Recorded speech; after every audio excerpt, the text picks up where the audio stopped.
এসো দেশ বদলায় পৃথিবী বদলায় এই স্লোগানে কচুয়া উপজেলার বিতারা ইউনিয়নের ঐতিহ্যবাহী মাঝিগাছা মাওলানা মবিন উচ্চ বিদ্যালয়ে বার্ষিক ক্রীড়া ও সাংস্কৃতিক প্রতিযোগিতার পুরস্কার বিতরণী অনুষ্ঠান অনুষ্ঠিত হয়েছে। বৃহস্পতিবার দুপুরে বিদ্যালয়ের মাঠে অনাড়ম্বর সাংস্কৃতিক অনুষ্ঠানে প্রধান অতিথি হিসেবে বক্তব্য রাখেন উপজেলা সহকারী কমিশনার ভূমি ও বিদ্যালয়ের ম্যানেজিং কমিটির সভাপতি বাপ্পি দত্ত রনি।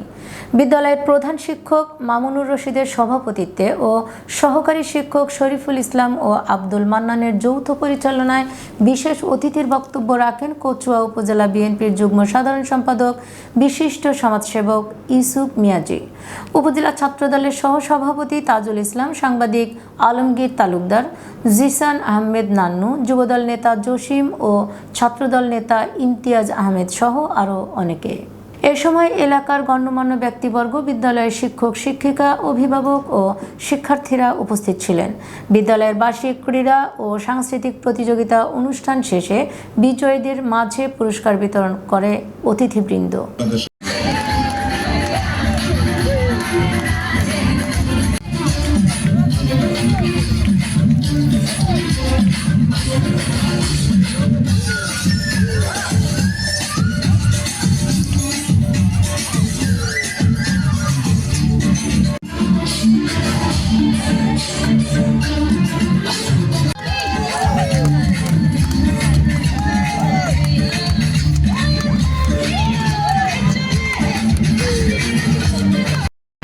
আমরা দেখে আসলে সত্যি মুগ্ধ, কারণ আমিও এই স্কুলের একজন ছাত্র ছিলাম।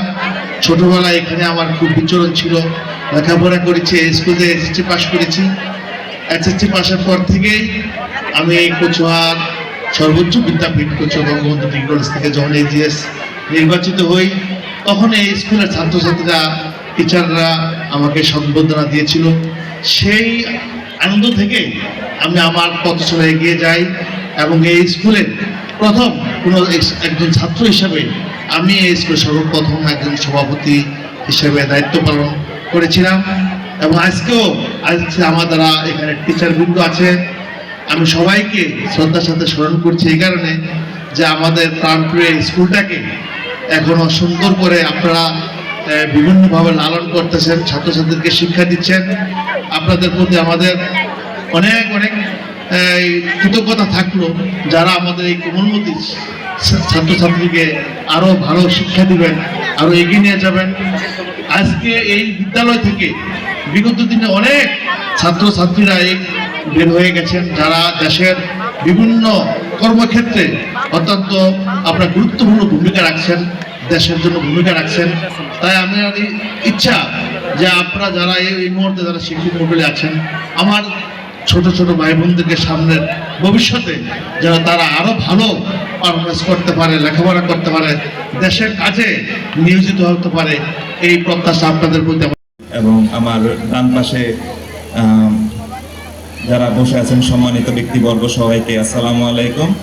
এবং আমি অত্যন্ত আনন্দিত এবং I am so proud to B the part of this event. যারা আজকে সবাই এখানে এসে এত ভালো পারফর্ম করেছে, আমি একটা জিনিস খুব রিয়েলাইজ করলাম, যখন আমি ছোটবেলায় এরকম বার্ষিক ক্রীড়া প্রতিযোগিতায় বিভিন্ন কবিতা আবৃত্তি কিংবা নাটক বিভিন্ন অংশগ্রহণ করতাম, আসলে এটা খুবই ডিফিকাল্ট। হয়তো দূর থেকে দেখা যায় যে খুবই সহজ একটা পারফর্ম করে চলে গেল, তারপর তারা এসে তাদের পুরস্কার যথাযথভাবে নিয়ে গেল। বিষয়টা আসলে তেমন না। যারা এখানে এসে পারফর্ম করতেছে, definitely this is really difficult for them to achieve this goal. So আমি সবাইকে আহ্বান জানাবো, তোমরা সবাই এসে পার্টিসিপেট করো, এভাবে সামনে আরও অত্যাধুনিক ইভেন্ট তোমরা পরিচালনা করার অ্যাবিলিটি গ্রহণ করো। এবং 2024 সালে তোমরা দেখতে পেয়েছো যে বৈষম্য বিরোধী ছাত্র আন্দোলনে কীভাবে তরুণের হাত ধরেই কিন্তু আমরা ফ্যাসিস্ট সরকারের বিরুদ্ধে লড়াই করে আমাদের স্বাধীনতা ফিরে পেয়েছি। আমি আমার বক্তব্য দীর্ঘায়িত করব না। আজকে উপস্থিত সম্মানিত সকল শিক্ষার্থীবৃন্দ এবং